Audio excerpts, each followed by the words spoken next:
মারিয়াম আলাইহিস সালাম, যার নামে আল্লাহ তাআলা কোরআনে একটা সূরা দিলেন। উনি পৃথিবীতে এমন একজন মহিয়সী নারী, যেই নারীর গর্ভে, যেই নারীর পেটের ভেতরে স্বামীর স্পর্শ ছাড়া সন্তান দিয়েছে কে? সাইয়েদনা ঈসা আলাইহিস সালাম পেটে আসলেন। মারিয়াম আলাইহিস সালাম লজ্জা পেলেন। হায় হায়, কেমন করে এলাকাবাসীদের কাছে আমি আমার মুখ দেখাবো? বিয়ে করি নাই, স্বামী নাই, বিয়ে হয় নাই, স্বামী নাই, কিন্তু পেটে সন্তান চলে এসেছে। হায় হায়, এলাকায় কেমনে মুখ দেখাবো? লজ্জায় পড়ে মারিয়াম আলাইহিস সালাম এলাকা থেকে চলে গেলেন। কি অবাক করা কাণ্ড! বাচ্চা ভূমিষ্ঠ হওয়ার জন্য, বড় হওয়ার জন্য 6 মাস 7 মাস লাগে নাই, পেটে বাচ্চা আসার সাথে সাথে বাচ্চাটারে বড় করে দিয়েছে কে? সাইয়েদাতুনা মারিয়াম আলাইহিস সালাম এবার বসে বললেন, বুঝতে আরম্ভ করলেন প্রেগন্যান্সির পেইন উঠেছে। হঠাৎ করে পেট থেকে বাচ্চা ভূমিষ্ঠ হয়ে যাওয়ার পরে উনি কাঁপতে আরম্ভ করলেন। ক্ষুধার চোটে খাবার কিছু নাই, সামনে ঝর্ণা, উপরে একটা খেজুর গাছ। সাইয়েদনা ঈসা আলাইহিস সালামকে কোলে নিয়ে মনে মনে ভাবে, হায় রে, কেউ যদি একটু খেজুর পেড়ে দিত, এই ক্ষুধার মুহূর্তে আমি খেজুর খেয়ে পেটের ক্ষুধা নিবারণ করতাম। রব্বুল আলামিন মারিয়ামকে উদ্দেশ্য করে আয়াত নাজিল করে দিলেন, ওয়া হুজ্জি ইলাইকি বিজিযিন নাখলাতি তুসাকিত আলাইকি রুতাবান জানিয়া। কোরআন সাক্ষী, হুজ্জি ইলাইকি বিজিযিন নাখলা, এর মানে হচ্ছে মারিয়াম, কেউ পেড়ে দিবে না, একটু কষ্ট করে হাতটা উঁচু করে খেজুরের ডালা ধরে ঝাঁকুনি মারো, কষ্ট সে কাঁচা পাকা খেজুর নিচের দিকে পড়বে, তারপর তুমি তুলে খাবে। সুবহানাল্লাহ পড়ে। আল্লাহ চাইলে অটোমেটিক্যালি কারামাত হিসেবে খেজুরগুলো নিচে ফেলতে পারতেন না? কথা কোন? খেজুরগুলো অটোমেটিক্যালি নিচের দিকে পড়ছে? পড়ে নাই। আল্লাহ শিক্ষা দিয়েছে, যেই পরিস্থিতিতে থাকো না কেন, তোমাকে শ্রম ব্যয় করে, কষ্ট করে তোমার উপার্জন করতে হবে, রিজিকের বন্দোবস্ত করতে হবে। চিল্লায় বলেন ঠিক কিনা? ইসলাম আমাদেরকে এটাই শিখিয়েছে, কাজে লজ্জা নাই। আবার বিশ্বনবী বললেন, ইন কামাতিস সাআ ওয়া ফি ইয়াদি আহাদিকুম ফাসিলাতুন, তোমাদের কারো হাতে যদি একটা চারা বীজ থাকে, সে যদি দেখে কিয়ামত হতে শুরু করেছে, ফা ইন ইসতাতা আইয়াগরিসাহা ক্বাবলা আন তাকুমাস সাআ ফালইয়াগরিসহা, কারো হাতে একটা চারা বীজ নিয়ত করেছে, চারা বীজটা রোপণ করবে, ইন দা মিন টাইম দেখলো কিয়ামত হতে শুরু করেছে, বিশ্বনবী বললেন, যদি তোমার সুযোগ থাকে কিয়ামত হওয়ার আগে চারা বীজটা রোপণ করে দাও। কথা বুঝতে পেরেছেন? আপনার হাতে একটা চারা বীজ, আপনি প্ল্যান করেছেন এই চারা বীজটা রোপণ করবেন, ইন দা মিন টাইম দেখলেন কি হওয়া শুরু হয়েছে? ইদা জুলজিলাতিল আরদু জিলজালাহা, দ্য বিগেস্ট আর্থকোয়েক, ভূমিকম্প শুরু হয়েছে, কিয়ামত হয়ে যাবে। বিশ্বনবী বললেন, কিয়ামত হইতেছে ওদিকে, আর তোমার হাতে যদি চারা বীজ থাকে, দেরি করো না, কিয়ামত তোমার কাছ পর্যন্ত আসার আগে সুযোগ পেলে চারা বীজটা রোপণ করে দাও। ইসলাম শিখিয়েছে শেষ নিঃশ্বাস পর্যন্ত তোমাকে লড়ে যেতে হবে। এই পৃথিবীতে কেউ কাউকে জায়গা করে দেয় না, জায়গা করে নিতে হবে। এই পৃথিবীটা, the life is not a bed of roses, এটা ফুল বিছানো কোনো ফুল সজ্জা নয়, এটা কণ্টকাকীর্ণ। কেউ আপনার স্পেস করে দিবে না, কেউ আপনাকে সুযোগ করে দিবে না, কেউ আপনার জায়গা করে দিবে না, বরং আপনি জায়গা করে নিলে টাইনা নিচে নামাবে। কথা বলেন? এজন্য কখনো অলসতাকে স্থান দেয়া যাবে। রাসূল বাত্তালি দুক্কানু শয়তান, অলস মস্তিষ্ক শয়তানের আড্ডা। অলস যদি কেউ থাকে, এটারে টেনে বেঁধে কাজে নামাবে, পারা যাবে? আমরা আজকে অলসতাকে নো বলে যাবো মাহফিল থেকে। অলসতাকে আমরা কি বলবো? আওয়াজ করে বলতে হবে, অলসতাকে কি বলবো আমরা? মুমিনের জীবনে কোনো অলসতা নাই। অলস হয় মুনাফিকরা। অলস হয় কারা? চিল্লায় বলতে হবে। মুমিনরা অলস হয়। অলস হয় কারা? এজন্য কোরআনে আল্লাহ এই কথাও বলে দিলেন, ওয়াইদা কামু ইলাস সালাতি কামু কুসালা ইউরাউনান নাসা ওয়ালা ইয়াযকুরুনাল্লাহা ইল্লা কালিলা। সুবহানাল্লাহ পড়েন। মুনাফিকরা যখন মানুষকে দেখানোর জন্য নামাজে যায়, ওই নামাজে তাদের ইখলাস নাই, ওই নামাজের ভেতরে তাদের কোনো খুশু খুদু নাই, ওই নামাজের ভেতরে আছে শুধু অলসতা। ওই নামাজে কি আছে? কিন্তু আমরা যখন নামাজে যাই, আমাদের অলসতা আছে? আমরা নামাজ পড়লে আমাদের হৃদয়টারে সজীব করে দেয় কে? আমরা ওযু করলে আমাদের মনটাকে চাঙ্গা করে দেয় কে? আমরা মসজিদে ঢুকলে হৃদয়টাকে প্রাণবন্ত করে দেয় কে? মুমিন তো নামাজে গেলে চাঙ্গা হয়, মুমিন ওযু করলে চাঙ্গা হয়। বিষ্ণু ঈসা ইসলাম বললেন, ইয়াকিদু শাইতানু আলা কাফিয়াতি রাসি আহাদিকুম ইদা নাম। খেয়াল করে শুনবেন ভাইরা, চমৎকার একটা হাদিস। আমরা যখন ঘুমোতে যাই, শয়তান আমাদের প্রত্যেকের মাথার পিছনে 3টা অলসতার গিট মারে। কয়টা? আওয়াজ করে বলেন। 3টা অলসতার গিট মারে। ইয়াকিদু শাইতানু আলা কাফিয়াতি রাসি আহাদিকুম সালাসা উকাদ। 3টা গিট মারে যখন আমরা ঘুমোতে যাই। অলসতার 3টা গিট মেরে আমাদের কানের সামনে এসে ফিসফিস করে মন্ত্র পড়তে থাকে, আলাইসা লাইলুন তাওয়িলুন ফারকুদ, আলাইসা লাইলুন তাওয়িলুন ফারকুদ। বিশাল লম্বা রাত, ঘুমাও, অনেক সময় আছে, ঘুমাও। রাত 5টা বেজে যাচ্ছে, তাহাজ্জুদের সময় শেষ হয়ে যাচ্ছে, তখনও শয়তান বলে রাত অনেক লম্বা, ঘুমাও। ফজরের সময় পার হয়ে যাচ্ছে, সূর্য উঠে যাচ্ছে, শয়তান বলে আলাইসা লাইলুন তাওয়িলুন ফারকুদ, এখনো অনেক সময় আছে, লম্বা লম্বা লম্বা চওড়া রাত পড়ে আছে, তুমি ঘুমাও। বিষ্ণুই বললেন, ফাইনিস্তাইকাযা ওয়া যাকারাল্লাহ ইনহাল্লাত উকদা। আমার উম্মতের কেউ যখন ঘুম থেকে জেগে ঘুম থেকে ওঠার দোয়া পড়া শুরু করে দেয়, অলসতার প্রথম গিটটা সাথে সাথে খুলে দেয় কে? আপনি ঘুম থেকে উঠেই যখন ঘুম থেকে ওঠার দোয়া পড়বেন, আপনার অলসতার প্রথম গিট খুলে দেয় কে? ঘুম থেকে ওঠার দোয়াটা কি? আলহামদুলিল্লাহিল্লাযী আহইয়ানা বা'দা মা আমাতানা ওয়া ইলাইহিন নুশুর। প্রশংসা সে আল্লাহ, যে আল্লাহ আমাদেরকে লম্বা একটা ঘুম শেষে, মৃত্যু শেষে আমাদেরকে ঘুম থেকে উঠালেন। এই দোয়াটা পড়ার সাথে সাথে শয়তান যে 3টা গিট মারছে, ওই 3টার একটা খুলে দেয় কে? ফাইন তাওয়াদ্দা ইনহাল্লাত উকদা। ঘুম থেকে জেগে ঘুমের দোয়া পড়ার পরে যখন কেউ ওযু করে ফেলে, অলসতার দ্বিতীয় গিটটাও খুলে দেয় কে? ওযু করার পরে ফাইন সাল্লাত ইনহাল্লাত উকদা, নামাজের মুসল্লায় দাঁড়িয়ে যখন নামাজ শুরু করে দেয়, অলসতার 3 নাম্বার গিটটাও খুলে দেয় কে? 3টা গিট যখন খুলে দেয়, বিষ্ণু ঈসা ইসলাম বললেন, ফাসবাহা নাশীতাল কলব। নাশীত, তখন মুমিন বান্দা সজীব হয়ে ওঠে, প্রাণবন্ত হয়ে ওঠে, উচ্ছ্বসিত হয়ে ওঠে। ওয়া ইল্লা খাবিসান নাফসি কাসলান। আর যদি ঘুমিয়ে থাকে, 3টা গিট তার মাথার পেছনে শয়তানের অলসতার লেগে থাকে, তাহলে তার দিনটা শুরু হয় অলসতা দিয়ে, আর সে হয় অলসতার রাজা। চিল্লায় এখন ঠিক কিনা? এজন্য আমরা কি অলস হতে চাই না কর্মঠ হতে চাই? কোন নবীরা কি অলস ছিলেন?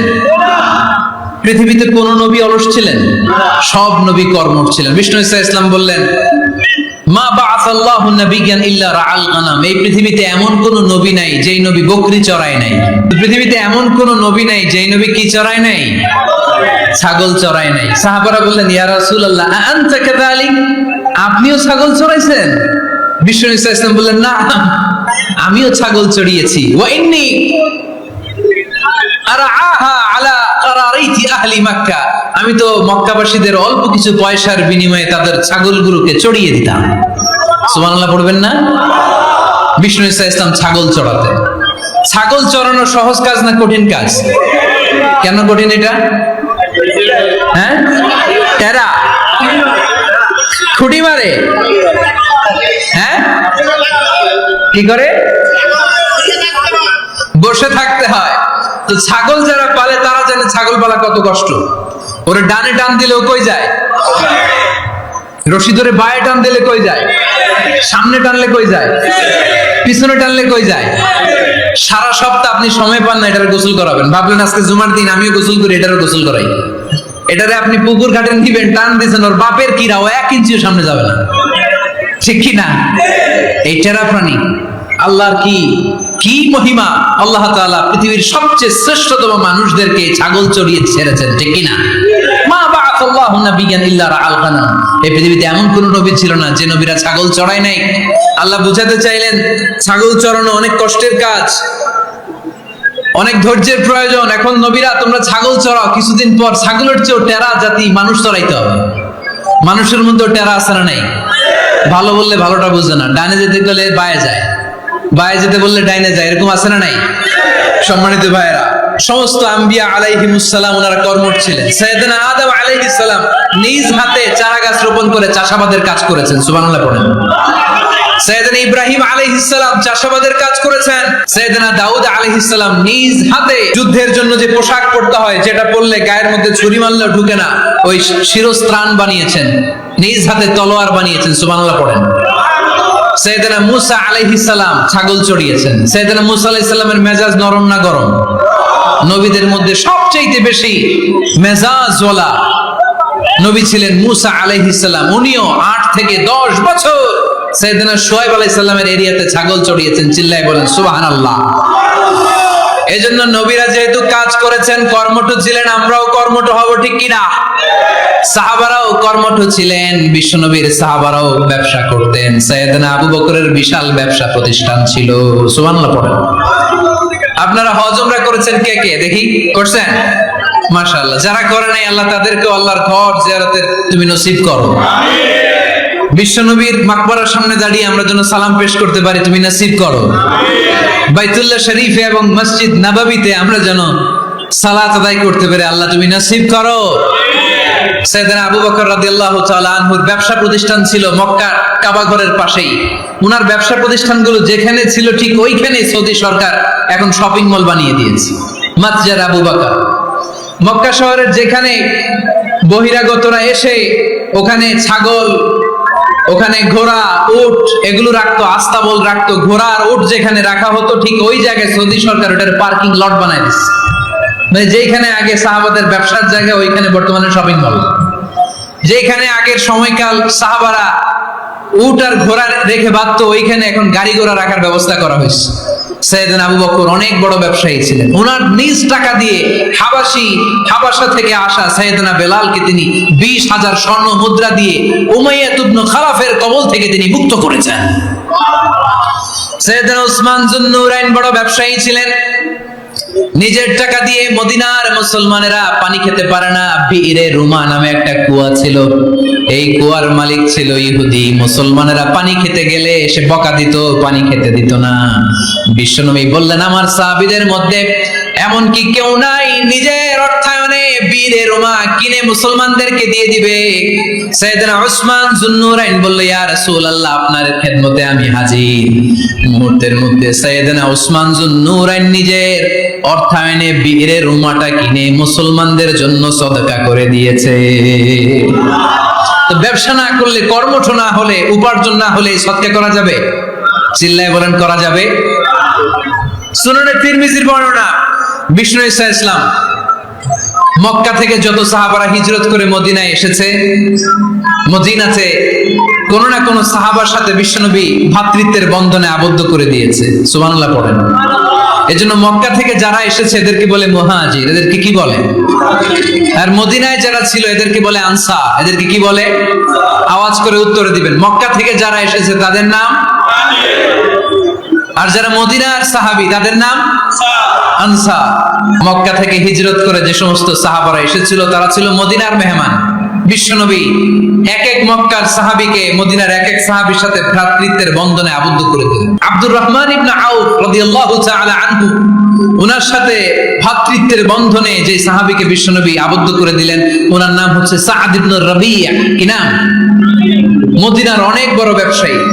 বিশ্বনবী বললেন, ও আব্দুর রহমান ইবনে আউফ, সম্পদ ছেড়ে দিয়ে, পরিবার ছেড়ে দিয়ে, স্থাবর অস্থাবর সব ছেড়ে দিয়ে আল্লাহ রাসূলের ভালোবাসায় মক্কা থেকে মদিনায় এসেছো। মদিনায় তোমার চিন্তা নাই, সাদ ইবনে রবিকে আমি তোমার ভাই বানিয়ে দিলাম। সাদ ইবনে রবি তোমার আপন ভাইয়ের মতো। সাদ ইবনে রবি বলল, আব্দুর রহমান, জীবনে তোমারে কোনোদিন দেখি নাই, তোমারে আমি চিনি না, তোমার নাম শুনি নাই, কিন্তু বিশ্বনবী তো তোমার দায়িত্ব আমাকে দিয়েছে। আমার চেয়ে বড় ধনী এই মদিনার মধ্যে দ্বিতীয় কেউ নাই। আজ থেকে তুমি আমার ভাই, আজ থেকে তুমি আমার কি? আল্লাহ আমাকে যত সম্পত্তি দান করেছে তার অর্ধেক সম্পত্তি আমি তোমার নামে দিয়ে দিলাম। ও আব্দুর রহমান ইবনে আউফ, শুধু তাই নয়, রব্বুল আলামিন আমাকে 2 জন স্ত্রী দিয়েছে। কয়জন? তুমি দেখো আমার কোন স্ত্রীকে তোমার বেশি ভালো লাগে, যার নাম তুমি বলবে সাথে সাথে আমি তারে তালাক দিয়ে দিব। তার ইদ্দত পালন শেষে তুমি তাকে বিয়ে করে তোমার সাথে নিয়ে যাবা। সুবহানাল্লাহ। কারণ বিশ্বনবী তোমার দায়িত্ব আমার কাছে দিয়েছে, তুমি আমার ভাই। আমি মদিনার সবচেয়ে বড় ধনী, আমার অর্ধেক সম্পদ আমি তোমারে দিয়ে দিব, আমার 2 স্ত্রীর 1 স্ত্রীকে তোমারে দিয়ে দিব। সাইয়েদনা আব্দুর রহমান ইবনে আউফ এই কথা শুনে অবাক হলেন। অবাক হয়ে উনিও এক অবাক কথা বললেন। উনি বললেন, লা হাজাতা লি ফি ইয়া আখি, ও আমার প্রাণের ভাই, তোমার কথা শুনে আমার হৃদয়টা ভরে গিয়েছে, কিন্তু তোমার সম্পদেরও দরকার আমার নাই, তোমার স্ত্রীরও দরকার আমার নাই। বারাকাল্লাহু ফি মালিক ওয়া লি আহলিক, আল্লাহ তোমার মালেও বরকত দেখ, তোমার সম্পদেও বরকত দেখ, তুমি শুধু একটু কষ্ট করবা। কি কষ্ট? দুল্লানি আলা সুক, show me the way to the market. তুমি মদিনায় কোনো মার্কেট আছে কিনা, শপিং মল আছে কিনা, ব্যবসা প্রতিষ্ঠান আছে কিনা আমারে দেখায় দাও। সুবহানাল্লাহ পড়ো। আমরা হইলে কি করতাম? একজনকে যদি বলা হয়, ভাই আপনি এখন থেকে, ভাই আমার অর্ধেক সম্পদ আপনারা দিয়ে দেব, কি করবে? পায়ের উপর পা তুলে খাবে আর বলবে, কি আনন্দ আকাশে বাতাসে, ঠিক কিনা? এরপর যদি বলি, ভাই আমার 2 বউ, যেটারে সুন্দর লাগে বলেন তালাক দিয়ে দেই, নিয়ে যান, কি বলবে? কি আনন্দ আকাশে বাতাস। আল্লাহ রাসূলের সাহাবী আব্দুর রহমান ইবনে আউফ বললেন, লা হাজাতা লি ফি, আমার দরকার নেই। দুল্লানি আলা সুক, just show me the way to market, এখানে মার্কেট কই আছে দেখায় দাও। অবাক হয়ে গেলেন সাদ বিন রবি, বললেন, ও আব্দুর রহমান ইবনে আউফ, ঠিক আছে তুমি যদি নিতে না চাও, তোমারে আমি জোর জবরদস্তি করব না। শুনে রাখো, মদিনাতে ইহুদিদের কয়নুকার একটা বাজার আছে। এই কথা বলার সাথে সাথে আব্দুর রহমান ইবনে আউফ চলে গেলেন। এর পরের দিন অল্প কিছু পনির আর ঘি দিয়ে ব্যবসা শুরু করলেন। পনির আর ঘিয়ের ব্যবসা করতে করতে করতে করতে ব্যবসায় তিনি এত লাভ করলেন, উনি বললেন, আমি যদি কখনো মদিনার বালুর মধ্যে হাত দিতাম, ওই বালুটারও সোনা বানায় দিত কে? দুল্লানি আলা সুক। কর্মঠ যুবক ভাইরা, এ আব্দুর রহমান ইবনে আউফ আমাদের প্রেরণা। উনি অন্যের ঘাড়ে পাড়া দিয়ে খেতে চায় নাই, আরেকজনের উপর ডিপেন্ডেন্ট বা নির্ভরশীল হতে চায় নাই। তিনি স্বাবলম্বী হওয়ার শিক্ষা, লেসন কিয়ামত পর্যন্ত গোটা বিশ্বের যুবকদের জন্য রেখে গিয়েছে। চিল্লায় বলো ঠিক কিনা? দুল্লানি আলা সুক, show me the way to market. Market কোথায় দেখাও। পনির আর ঘি নিয়ে ব্যবসা করতে করতে কয়েক মাসের ব্যবধানে ইতিহাস সাক্ষী, সাইয়েদনা আব্দুর রহমান ইবনে আউফ মদিনার বিশাল বড় বিজনেস ম্যাগনেটে পরিণত হয়ে গেলেন। চিল্লায় পড়েন আল্লাহু আকবার। এজন্য ব্যবসার ভিতরে বরকত ঢুকিয়ে দিয়েছে কে? বিষ্ণু বললেন, আত-তাজিরা সাদুকাল আমিন মা'আন নাবিয়্যিন ওয়াস সিদ্দীকিন ওয়াশ শুহাদা'i ওয়াস সালিহিন। আমানতদার ব্যবসায়ী, তারা সাধারণ কোনো মানুষ নয়, কিয়ামতের দিন নবীদের সাথে হাসর হয়ে যাবে।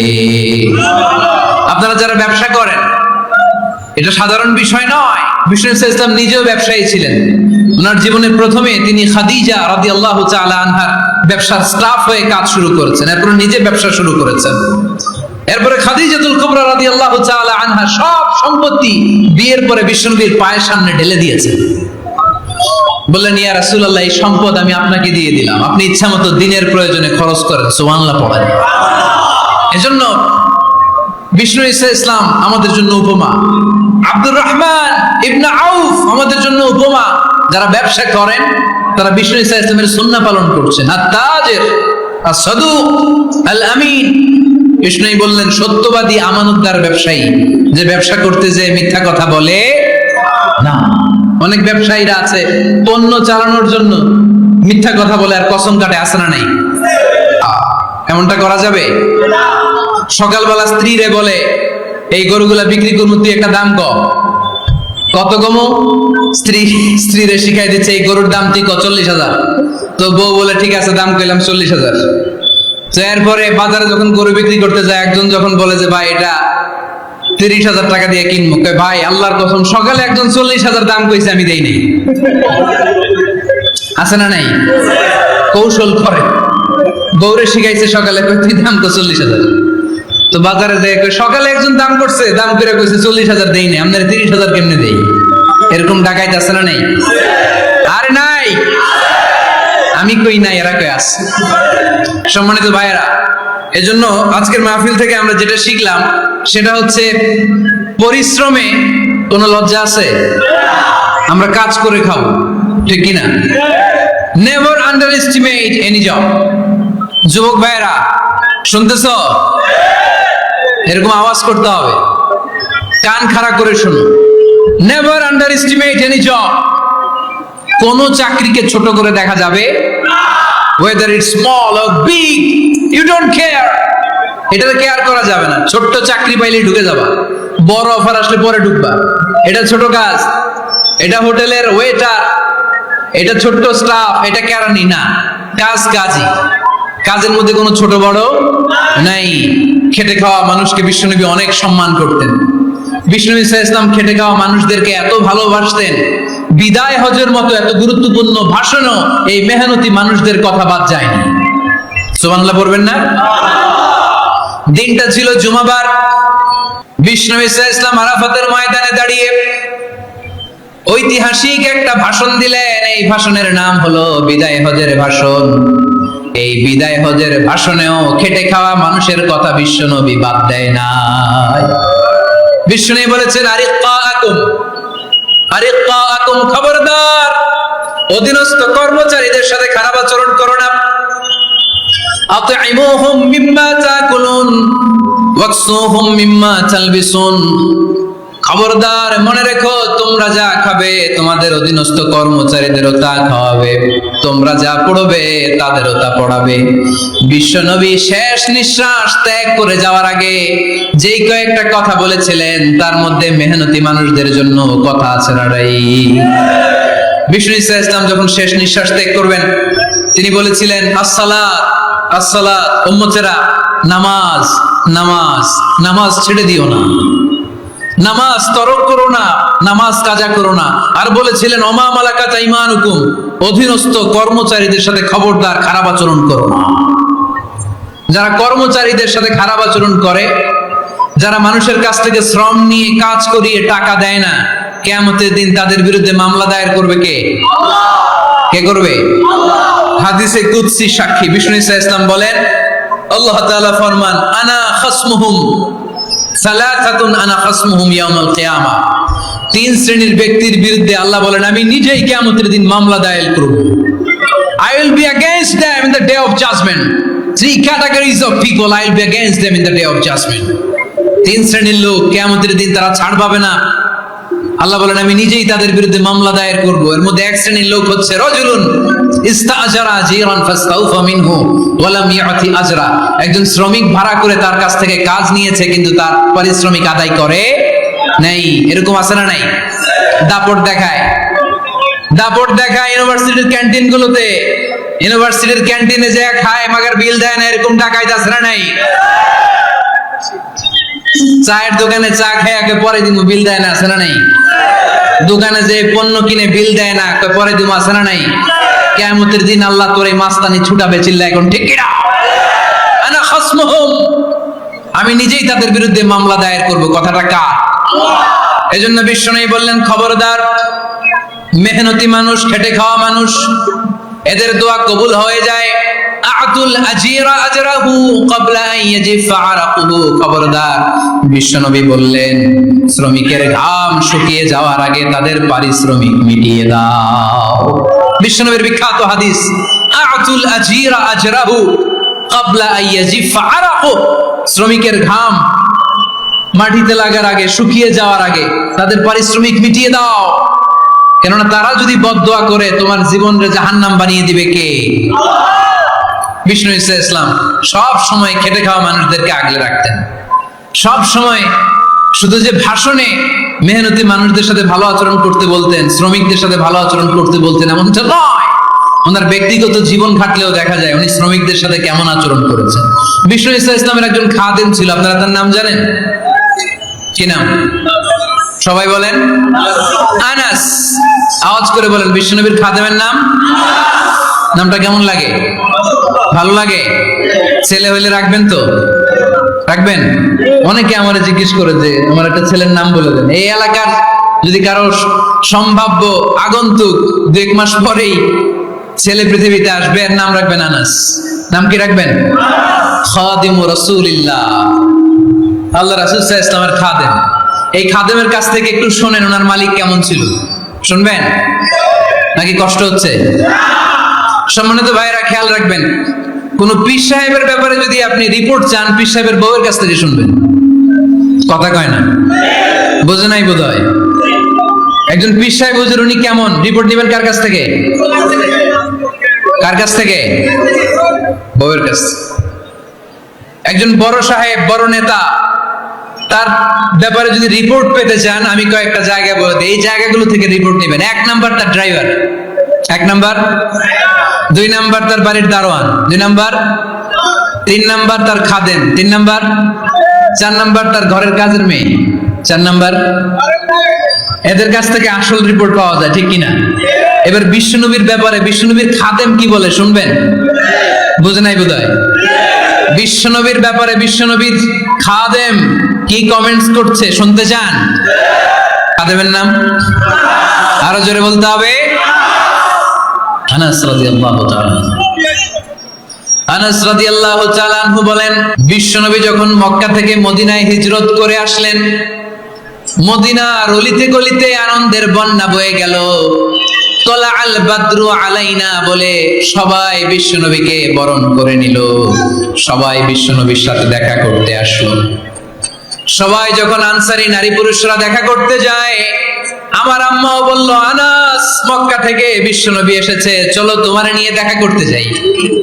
আনাসের মা আনাস রাদিয়াল্লাহু তাআলা আনহু যখন খুব ছোট্ট, তিনি যে দেখে মানুষের ভিড়ে আনাসকে নিয়ে সামনে যাওয়া যায়, আর তিনি দেখলেন মদিনার অলিতে গলিতে মানুষের ভিড়, আনসারী, আবাল বৃদ্ধ বনিতা, নারী পুরুষ সবাই বিশ্বনবীর সাথে দেখা করছে। আর যারাই দেখা করছে হাতে কোনো না কোনো হাদিয়া নিয়ে বিশ্বনবীর সাথে দেখা করতেছে। সুবহানাল্লাহ কইবেন না? আনসারী যত সাহাবারা বিশ্বনবীর সাথে দেখা করতে এসেছে, কি নিয়ে আসছে? কথা কয় না? তাহাদাও তাহাব্বু, হাদিয়া দাও, একে অপরকে হাদিয়া দাও, তোমাদের মধ্যে ভালোবাসার বন্ধনকে বাড়িয়ে দিবে কে? আনাসের মা বললেন, আমি মানুষ ধাক্কাতে ধাক্কাতে বিশ্বনবীর সামনে পর্যন্ত গেলাম, যে দেখি সবাই বিশ্বনবীর হাদিয়া দেয়। আমি বিশ্বনবীর সামনে যে কাঁদো কাঁদো স্বরে বললাম, ইয়া রাসূলুল্লাহ, ইয়া হাবিবাল্লাহ, লাম ইউবকি রাজুলুন ওয়ালা ইমরাআতুন মিনাল আমসার ইল্লা ক্বাদ আতহাফাকা বিতুহফা। ও নবী, আমি দেখতে পেয়েছি আনসারী এমন কোন নারী নাই, এমন কোন পুরুষ নাই যে আপনাকে আপনার হাতে কোনো না কোনো হাদিয়া দেয় নাই। ওয়া ইন্নী লা আকদিরু আলা যালিকা মা উতহিফুকা বি। কিন্তু ইয়া রাসূলুল্লাহ, ইয়া হাবিবাল্লাহ, আমার কাছে তো কোনো টাকা নাই, আমার কাছে কোনো পয়সা নাই, আমার ঘরে এমন কোন জিনিস নাই যে জিনিসটা আমি আপনারে হাদিয়া দেব, ইল্লা ইবনি হাদা, আমার এই নাট ছেড়া ধন কলিজার টুকরা সন্তান আনাস ছাড়া। ও আখিরি জামানার পয়গম্বর, আমি আমার কলিজার টুকরা আনাসকে আপনারে হাদিয়া দিয়ে দিলাম। ইয়া রাসূলুল্লাহ, মদিনার আনসারী এমন কোন নারী পুরুষ কেউ তো বাকি নাই যে আপনাকে হাদিয়া দেয় নাই, সবাই তো হাদিয়া দিল। কথাটা শুনতেছিলেন? আনাস রাদিয়াল্লাহু তাআলা আনহুর মা বললেন, ইয়া রাসূলুল্লাহ, আনসারী এমন কোন নারী নাই, এমন কোন পুরুষ নাই যে আপনারে হাদিয়া দেয় নাই, কিন্তু আমার তো হাদিয়া দেওয়ার মতো কিছু নাই আমার এই কলিজার টুকরা আনাস ছাড়া। কি আর আমি করব, আমার কলিজার টুকরা আনাসকে আমি আপনার দরবারে হাদিয়া দিয়ে দিলাম। ইয়া রাসূলুল্লাহ, আমার ছেলেটারই আপনারা হাদিয়া দিলাম। খুদ হাদা ইয়াখদুমু কামা বাদালাক, আপনার যেই কাজ লাগবে, যেই খেদমতের প্রয়োজন, আপনার এই খেদমত করবে। ও নবী, আমি জানি আনাস আপনার বেশি খেদমত করতে পারবে না। আনাস আপনার মেসওয়াক এনে দিবে, অজুর পানি এনে দিবে, জুব্বা লাগলে জুব্বাটা এনে দিবে, ছোটখাটো কাজ করে আপনারে সাহায্য করবে। আমার কলিজার টুকরা সন্তানকে চিরকালের জন্য আমি আপনারে হাদিয়া দিয়ে দিলাম। আনাস রাদিয়াল্লাহু তাআলা আনহু বর্ণনা করছেন, আমি দাঁড়িয়ে দাঁড়িয়ে শুনছি আমার আম্মা বলছে আমি নাকি বিশ্বনবীর জন্য হাদিয়া। সুবহানাল্লাহ পড়েন। এবার খেদমত শুরু করলো সাইয়েদনা আনাস। ছোট্ট মানুষ কি আর করবে, কতটুকু খেদমত আর করতে পারবে? বিশ্বনবীর মেসওয়াকটা এনে দেয়। সুবহানাল্লাহ পড়েন। বিশ্বনবীর আতরের শিশিটা এনে দেয়, বিশ্বনবীর জাইতুনের তেলের বোতলটা আগিয়ে দেয়, বিশ্বনবীর জামাটা প্রয়োজনে বিশ্বনবীর হাতে এনে দেয়। সাইয়েদনা আনাস বলেন, আমি 1 বছর নয়, 2 বছর নয়, 5 বছর নয়, 7 বছর নয়, 10 বছর বিশ্বনবীর খেদমত করেছি। ফামা দারাবানি, 10 বছরে একদিনও তিনি আমারে মারে নাই। সুবহানাল্লাহ। একদিন আমার গায়ে হাত তোলে নাই, হাত তোলা তো দূরের কথা, ওয়ালা সাব্বানি, কোনোদিন গালি দেয় নাই। ওয়ালা আবাসা আলা ওয়াজহি, কখনো বিরক্তির স্বরে ভ্রু কুঁচকে আমার দিকে বিশ্বনবী কোনোদিন তাকায় নাই। সুবহানাল্লাহ পড়ে। কোনোদিন আমার গায়ে হাত তোলে নাই। আরে হাত তোলা তো দূরের কথা, আমাকে ধমকি পর্যন্ত দেয় নাই।